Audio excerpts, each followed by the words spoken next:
ہمیں خاص طور پہ جن چیزوں سے سخت منع کیا گیا ان میں سے ایک چیز یہ ہے کہ ہمارے کاروبار میں، ہمارے رزق میں سود کا عمل دخل نہیں ہونا چاہیے۔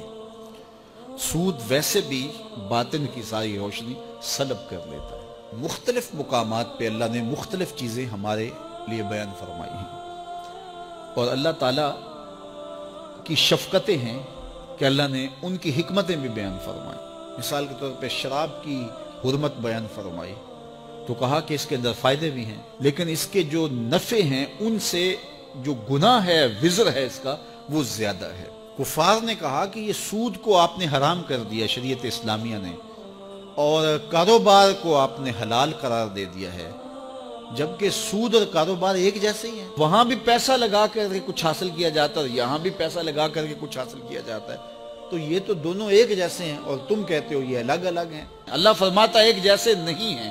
کیوں ایک جیسے نہیں ہیں؟ دلیل کیا ہے؟ اللہ اکبر!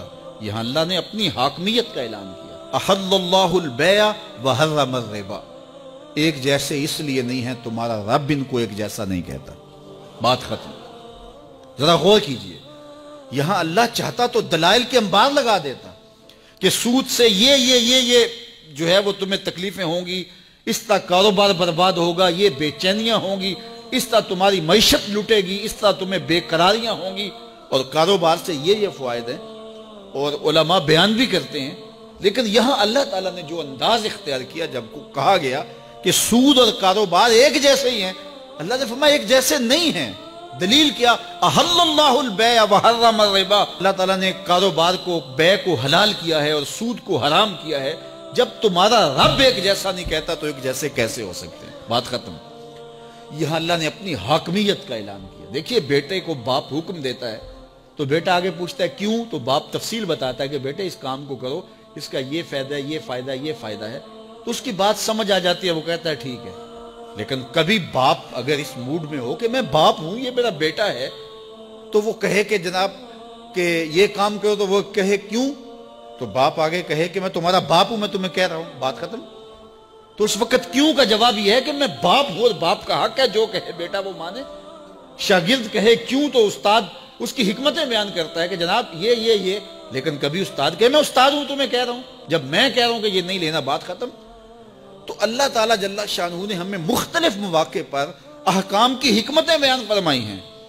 فرمایا کہ زنا کے قریب بھی نہ جانا، کیوں؟ انہ کان فاحشۃ وساء سبیلا، کہ یہ کھلی بے حیائی ہے اور یہ بڑا برا راستہ ہے، حکمتیں بیان کی گئی۔ لیکن جب بات یہ آئی سود کی تو پوچھا گیا کہ یہ سود کیوں حرام ہے؟ کہا تمہارا رب اس کو حرام کہہ رہا ہے۔ بات ختم ہو گئی۔ تو یہاں اللہ نے اپنی حاکمیت کا اعلان کیا۔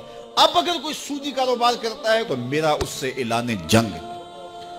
پھر وہ چین کی زندگی جی کے دکھائے، پھر وہ کاروباری نتائج کو اپنے منطقی انجام تک پہنچا کے دکھائے کہ یہ دیکھو سود کا کاروبار کیا، اس کا نتیجہ اچھا ہوا، کو کر کے دکھائے۔ میں چیلنج رب ہو کے دے رہا ہوں کہ جو سود خور ہے اس سے اعلان جنگ دیتا ہوں۔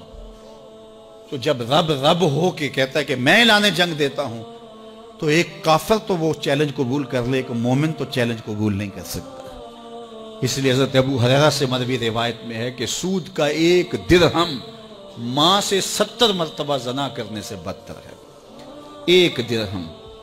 تو کیا یہ باتیں سننے کے بعد اور یہ شرعی احکام سمجھنے کے بعد ایک مومن کا حوصلہ بڑھ سکتا ہے کہ وہ سودی کاروبار کرے؟ جب رب چیلنج دے رہا ہے اور رب یہاں اس کی کوئی حکمت بیان کرنے کے بجائے دو ٹوک کہہ رہا ہے، میں کہتا ہوں حلال ہے کاروبار اور میں کہتا ہوں سود حرام ہے، بات ختم۔ اب اگر کوئی کرے گا تو میرا اعلان جنگ ہے اس سے۔